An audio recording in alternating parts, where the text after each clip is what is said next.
की थी उसका तो खैर इलाज हमने कर दिया। वो जो ये बकवास कर रही है उसके बाद फिर ये कहेगी कि मैंने कुछ नहीं किया।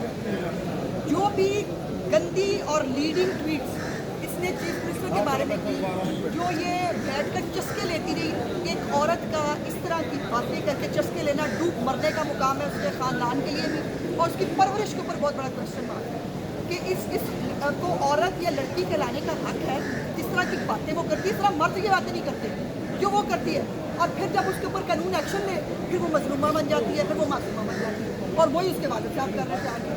और मुझे उठा लिया, मुझे अगर उठाया होता तो तुम्हारी बेटी आ गई होती ना। हमने तो खास तौर पे अपने केस के अंदर मैं कतई तौर के ऊपर किसी भी तरह कोई हुकूमती इन्फ्लुएंस इस्तेमाल नहीं कर रही, और मैं देखना चाहती हूँ कि ये अदालतें क्या करती हैं, इस मुल्क का कानून क्या करता है। क्योंकि अगर ज़रा सी भी जो है वो कहीं पर ये शायबा आ गया कि मैंने इसके ऊपर कोई हुकूमती प्रेशर इस्तेमाल करने की कोशिश की है तो मेरा केस ख़राब हो। और मैं एक्सपोज करना चाहती हूँ जो इस बीबी ने सीएम के बारे में जलसे के दौरान जिस तरह की गंदी गुफ्तगू की है।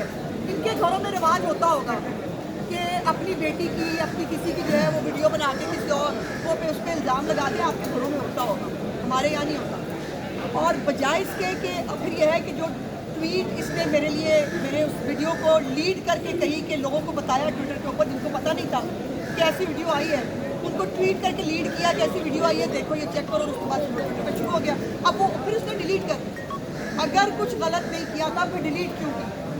और डिलीट करने के बाद अब वो मजलूमा मैंने कहा क्या किया, कोई सबूत नहीं है।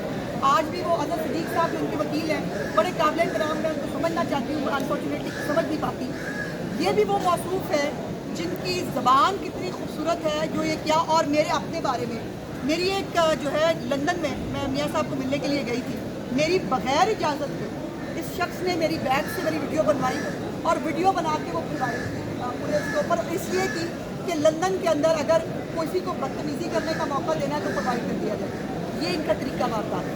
ये ऐसे एक्ट करते हैं। कुछ लोग रखे हुए हैं जो वो लीड करते हैं, वो बताते हैं फलानी चीज़ आ गई है, इसको फॉलो करो, बाकी फिर उसको फॉलो करते हैं। और अजहर सिद्दीक साहब, आई एम सॉरी टू से, 3 दफ़ा जो है मुख्तलिफ अदालतों के अंदर जाली एफिडेविट देते हुए और जाली दस्तखत करते हुए माफिया मांग चुके हैं।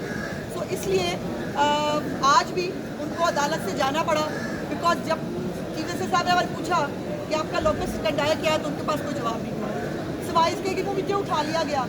तो अपनी बेटी को बहुत शर्म करे, अपने बाप को क्यों रो रही है। खुदा न खास्ता अगर मेरे भी ये वक्त आया होता, मैं अपने वालिद को कभी ये ना होने देती, मैं जाके पेश हो जाती, और बकौल इनके लिए उन्हें कुछ गलत नहीं किया, आके पेश हो जाती। और वो जो इसका पूरा एक प्रोपेगेंडा सेल के साथ जो इसका पूरा वो है ना, एक्चुअली उससे भागते हैं कि वो पकड़ा जाएगा, वो पूरा रैकेट पकड़ा जाएगा, बाहर से इनको कौन फीड करता है, यहाँ पे इनके कौन कौन से करंदे हैं, और ये जो ये घटिया और गंदी वीडियोस का जो एक बाजार है ये चलता कैसे है। और इसीलिए वो भाग रही है, वो बाहर नहीं आ रही। मेरा केस उस औरत के बारे में नहीं है, मैं कुछ नहीं समझती, लेकिन इस औरत को जो सरगना है इस सारी चीज़ों का, इस औरत को कानून के अंडर आना पड़ेगा। ये किसी भी कोने में छुप जाए, बाहर तो आना पड़ेगा इसको, और जवाब देना पड़ेगा। इतनी मजलूमा मासूमा हो ना, आ जाओ बाहर, आके साबित कर दो कि तुमने कुछ नहीं किया, और तुम अभी भी कर रही हो। जलसे के दौरान भी मैं वो मेरे पास वो है ट्वीट्स, मैं पढ़ना नहीं चाहती जो इसने चीफ मिनिस्टर के बारे में कही है। हाय हाय इतनी बेताबी, कमाल है। तुम्हारी तरबियत को सलाम है भाई, और तुम्हारे वालिद साहब को भी सलाम है भाई। अच्छा मैडम, ये बताएं कि आपकी हुकूमत होते हुए